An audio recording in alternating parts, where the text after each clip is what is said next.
Alors, mon idée pour la France, c'est de restaurer vos doudous pour que vous gardiez tous votre âme d'enfant. Et je m'occupe même des cas désespérés. Si vous fondez en regardant cette image, c'est peut-être que vous donneriez cher pour retrouver ces émotions. Elle s'appelle Carotte et je l'aime trop parce qu'elle est trop douce et trop mignonne. Alors c'est Christine. Je lui ai mis un élastique pour faire plus mignon. J'emporte partout et je l'aime parce que j'aime. J'ai fait un câlin la nuit. Il garde un souvenir quand je fais le du cœur. Mais l'amour est destructeur. Pas de panique, on a la solution. On vous emmène en Côte d'Or, le pays qui ressuscite les doudous. À Sombernon, Béatrice Roux retape nos petits compagnons d'enfance dans cette clinique qu'elle a ouverte il y a 8 ans. Sur le billard, ce jour-là, Dada. Alors là, je suis en train de refaire la queue d'un petit doudou. Et comme un chirurgien, je vais venir recoudre toute la queue. Rafistoler des pattes, reconstituer des oreilles, elle en a fait sa spécialité. Après 28 ans de câlins, Dada était devenu tout raplapla. Je vais remettre un petit peu de rembourrage puisqu'il était tout tassé. Il va aussi subir une greffe de peau. Il faut réparer, mais pas trop.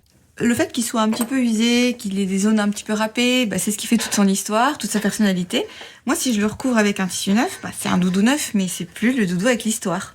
Des petits patients comme celui-ci, Béatrice en reçoit toutes les semaines. Ce carton vient d'arriver.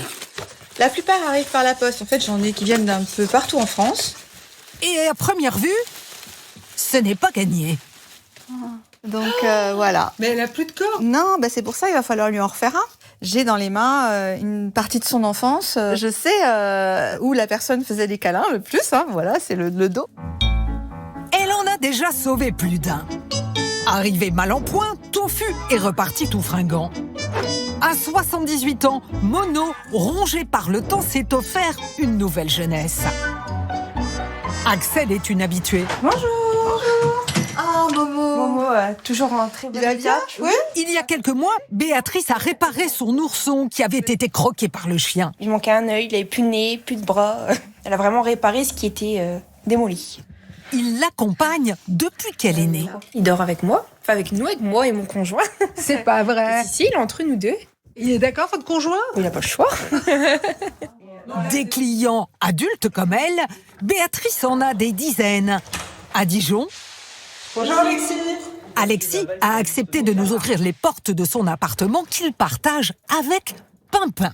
Le voici, il est là. Mais vous aviez quel âge quand on vous l'a offert? Ah, mais moi j'avais 3 mois quand on me l'a offert, donc il a littéralement mon âge. 28 ans. Je le tenais beaucoup par les oreilles. Le pauvre s'est fait traîner par les oreilles une bonne partie de sa vie. Grâce à notre réparatrice, Pimpin a des oreilles neuves. À 29 ans, célibataire, Alexis ne l'utilise plus, mais Pimpin est toujours là. Toujours sur le lit, avec à côté des oreillers, etc. Il est tout le temps là. Et il l'assume. Quand vous parlez de Pimpin à vos copains, qu'est-ce qu'ils disent? Honnêtement, je vous dirais peu importe, ils disent bien ce qu'ils veulent, puis il fait partie de ma vie, et j'espère qu'il en fera partie encore longtemps. Alors, si vous aussi rêvez de retaper votre doudou qui traîne au fond de la cave, laissez-vous tenter. Chut, promis, on ne le dira à personne.